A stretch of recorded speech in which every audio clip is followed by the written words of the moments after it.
Turn GOAT over and place it on a soft, flat surface. The additional connection module is located under the battery compartment and the cover is fixed with 6 screws. Remove the 6 screws with a screwdriver. Remove the battery connector and remove the battery. Put the cable connecting to the GOAT aside. Remove the battery tray. Take out the additional connection module. Refer to the following steps for the installation of the SIM card. Remove the card tray with the pin provided.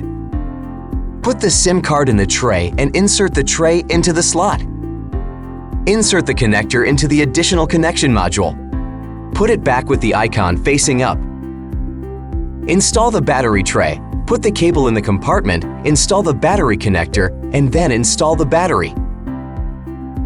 Fit the 6 screws with a screwdriver. A prompt on the control panel indicates that the additional connection module has been successfully installed.